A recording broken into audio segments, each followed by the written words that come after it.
YouTube is demonetizing channels at an alarming rate. There are legitimate channels out there who thought they were legitimate, getting letters from YouTube claiming that they can no longer monetize their channels. Okay, and these include large channels, right? I heard a story about this one channel that was earning $30,000 a month just through AdSense, and they got demonetized. Okay, millions of subscribers. I don't know how many millions, but millions of subscribers on the channel. They got demonetized. There are other channels that are getting deleted altogether, and they're getting these letters from YouTube. And their only recourse, if they get one of these letters, is to appeal it.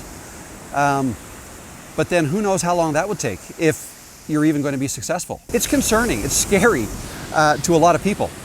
Whether you have a channel and it's legitimate, or what you think is legitimate, a legitimate channel abiding by the rules, or if you've yet to start a channel and you're hearing stories like this and you're concerned.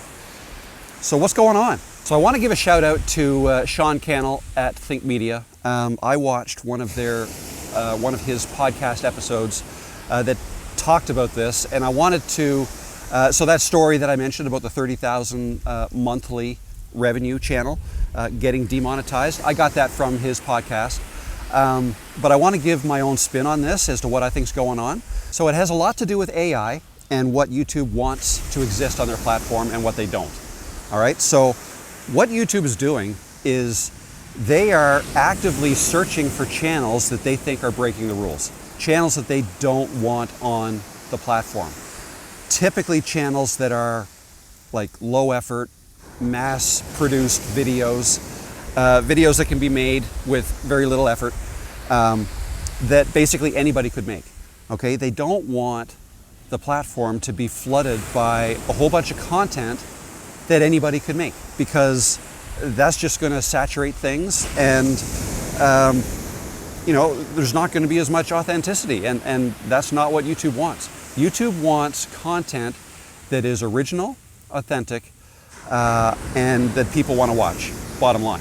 Real quick, I want to mention today's sponsor, Nexus Clips. If you're a content creator and you're only posting long-form content, you're leaving a lot of potential audience on the table. A lot of people discover creators today on short-form content, TikTok, YouTube Shorts, or Instagram Reels. But keeping up with that can feel overwhelming. That's why I'm using Nexus Clips. It takes my long-form videos, finds the best moments, reframes them vertically, and adds animated subtitles automatically, which matters because a lot of people watch short-form content without sound. It honestly removes the friction of clipping content, so sharing short-form content daily actually becomes doable. Keep focusing your time on your long-form videos and use Nexus Clips for short-form. If your content is already good, this is one of the best ways to grow your personal brand. So give Nexus Clips a try today. I've got a link in the description below. So they're doing their best to try to sift through all of the, if you think about it, how hard is that to actually monitor everything that's being uploaded to YouTube? There's literally, I was going to say hundreds of hours a day, but it's got to be millions of hours a day. It's a stupid number. There's more content being uploaded to YouTube every day than can realistically be monitored by humans. It can't be done. So they've got tools that help them with this, that scan for things and look for certain red flags, okay? Call these tools AI, if you will. Probably, I'm positive they use some form of AI to help them with this and to help them identify channels that they don't want on their platform. But you might ask yourself, if a channel that's been making $30,000 a month on the platform gets demonetized without much recourse for them, how can we protect ourselves, right? How can we be sure we're okay? Now, it's my understanding that this channel created content that did not have real people in them. Like, the creator didn't put themselves in the video. The video wasn't of other people. It was, whether it was AI content or stock footage, I'm not sure. I believe it was AI generated voiceover, and probably scripts that can be attained or obtained anywhere. So I think if that's kind of your plan, if you want to make videos and you want to try to I guess for lack of a better term, cut corners by making them as quickly and easily as possible. You may think that finding a system that allows you to put together or manufacture videos, create a script, maybe use AI to write your script for you. Maybe you modify it a little bit, but maybe you don't.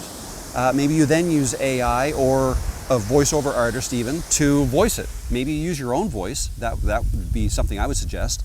And then maybe you use stock footage for the actual images. Maybe it's just text and music. Okay? So if you just use all of those things and there's nothing, here's the bottom line, if there's nothing unique about your videos, then have another look or have another think about your plan, your strategy, because you might be at risk if there's nothing unique about your videos. And something else Sean mentioned in his video is, and I liked the way he put this, if the videos you make, if they can be made by any other creator, okay, and nobody can tell the difference, whether it's one of your videos or somebody else's, right, that might be a problem. Put another way, if a video on your channel can be taken off of your channel, like if you took a video off of your channel and put it on somebody else's and nobody could tell that it wasn't that somebody else's video and it was in fact yours, that might be a problem, okay? You really want to find something unique that you can use or that you can leverage in your videos that uniquely identifies them as yours, okay? What am I doing? I believe I'm safe, knock on wood, but I believe I'm safe because I'm putting myself in my videos and I'm the only me, okay? Yes, some other people could technically clone me and create a duplicate channel using my likeness, right?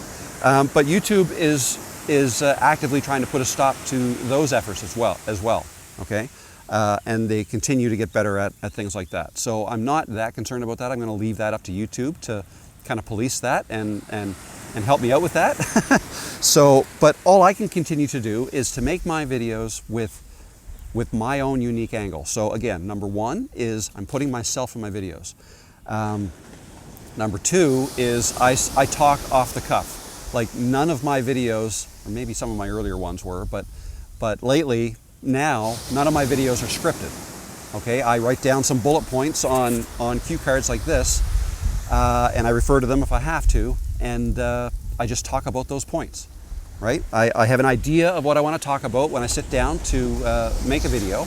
I write down some bullet points so I don't forget, or in case I get lost where I am, and I refer to them. So that kind of guarantees that my videos are going to be unique, and the fact that I'm in them is going to make them unique.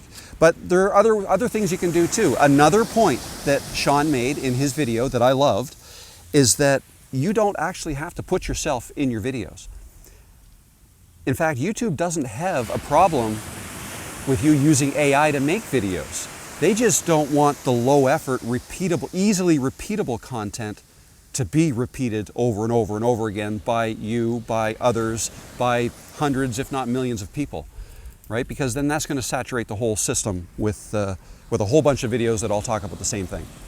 Okay? But no, my point was going to be, before that tangent, he used the example of Mickey Mouse. Okay? Mickey Mouse is not real.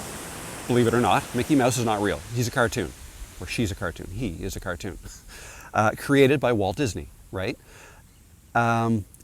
If you created a character, right, that you could kind of repeat. Like if you just use AI to create an image of a character, then it might be hard to use AI to recreate that character again and again in a way that other people can't do that as well, right? I don't really know. I mean, let me know if I'm wrong, but like if you draw your character, then that's probably pretty unique. And if you create a character and you want to build a channel where you tell stories around that character or that character tells stories, that's fine. That's unique. You can even trademark that, right? Just like Mickey Mouse was trademarked. So that's okay. So creating a character, creating your own brand, whatever that is. So like again, in my case, what makes up my brand? Well, it's me speaking as authentically as I can. It's typically me holding my phone out for a walk or sitting on a beach, sharing my thoughts, trying to teach something or help you with something. Quite often I wear this blue hat, this lion's hat. Just something as simple as that can be part of my brand, right? Is part of my brand. The fact that I speak to an audience of typically midlife creators or want to be creators is part of my brand as well. Okay, so if you can define yourself that way, like wrap a brand or wrap yourself around a brand, right? And kind of stay true to that brand with all of your videos. Not only will that help you get recognized once you get going with your content creation, but it'll help keep the YouTube police at bay who are looking for low effort, mass-produced content that they don't want polluting their platform.